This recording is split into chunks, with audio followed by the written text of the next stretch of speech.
This is Tank's Vlog, March 5th, 2018. Wrapping up the day in sports. It's March, and the madness is only beginning.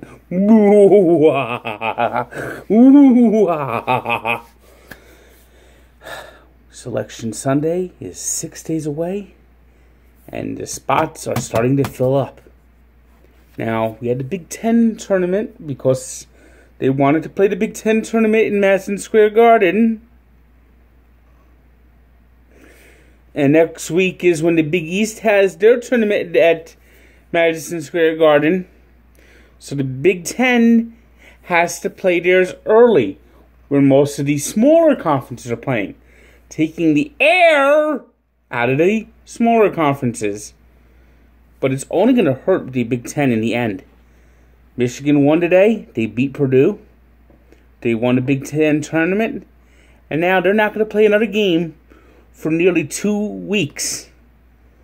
I don't think any team in the Big Ten is going to benefit from playing their tournament so early. They don't really have that many bubble teams in the Big Ten. I mean, they're going to get a fair number of bids. But I just think that in the end, it's going to hurt their conference. I think you're going to see Michigan get in, Michigan State get in.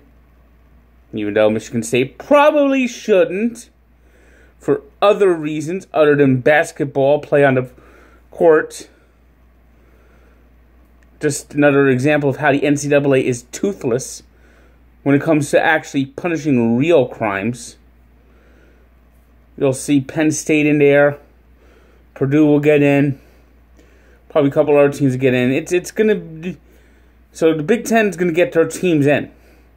But I just think that when the rust is definitely going to get hurt. Is going to hurt them come tournament time. Now, where the real excitement is in championship weeks is these small conference championships. The Big South. Radford. Buzzer beater. Beating Liberty.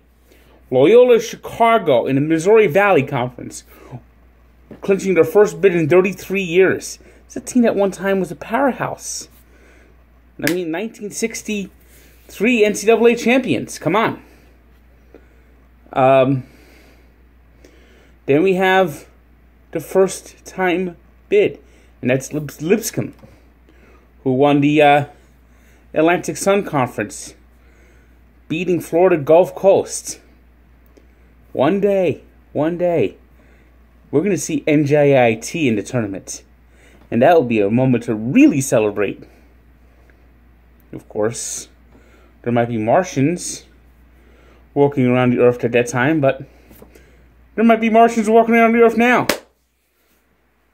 Yesterday, this is where the real excitement is. I've always loved the little conference tournaments. The one-bid leagues. The one where these are the teams that just are happy to be in a tournament. These are the teams that are going to get the 14 seeds, the 15 seeds. And if they somehow find a way to win, they'll be legends. So just enjoy the hell out of championship week. I always do.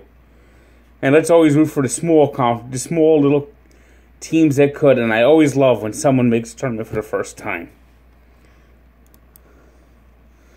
Something I don't love lately is the Devils.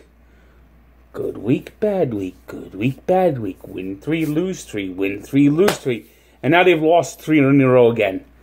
They played the Vegas Golden Knights for the first time, and the second period was where all the scoring happened, and Corey Schneider, who has not won a game yet since returning to the lineup, just gave up the puck on a goal by Tatar, and that was the difference. Taylor Hall got another goal, 25 straight games to the point. Definitely got to be considered a Hart candidate. But Devils got to win these games. Come on. Their playoff spot is not clinched by any long run, and any bad streak could knock them out. Meanwhile, the Florida Panthers are hot on their trail now. They've won 6 in a row. They beat the Philadelphia Flyers 4-1. The Predators have now won 8 in a row, beating the Colorado Avalanche in overtime 4-3. The Ducks doubled up the Blackhawks 6-3. The Jets down the Hurricanes 3-2. The Wild clipped the Red Wings 4-1. And the Blue Jackets doubled up the Sharks 4-2. In the NBA, it was the Hawks downing the Suns 113-112. The Raptors 103-98 winners over the Hornets. The Pacers slipped by the Wizards 98-95. The Pelicans beat the tanking Mavericks 126-109. The Hawks beat the 76ers 118-110. While the Clippers beat the Nets 123-120. And the Kings crowned the Knicks 102-99. Today's 3 stars are Patrick Laney of the Jets, who had 2 goals and assists in their win over the Hurricanes. Giannis Antetokounmpo, who had 35 points, 9 rebounds, 7 assists, leading the Bucks past the 76ers. And Victor Oladipo, who had 33 points, 7 rebounds, and 3 assists, as the Pacers beat the Wizards. Today's birthday shout-out goes to Dallas Cowboys legend Michael Irvin, who turns 52. And we take a look back to 1969, when Brett Hull became the first player in NHL history to have 4 separate 50-goal seasons. At the time, Hull had 4 50-goal seasons, and the rest of the league had only 2 combined. He was definitely the top scorer of the 60s, and it was no telling how many more goals he would have had he stayed in the NHL. I mean, he went to WHA and scored 300-plus goals in 7 seasons with the Winnipeg Jets in the WHA. It's quite possible if Hall played his entire career in the NHL, he'd be the league's all-time leading scorer.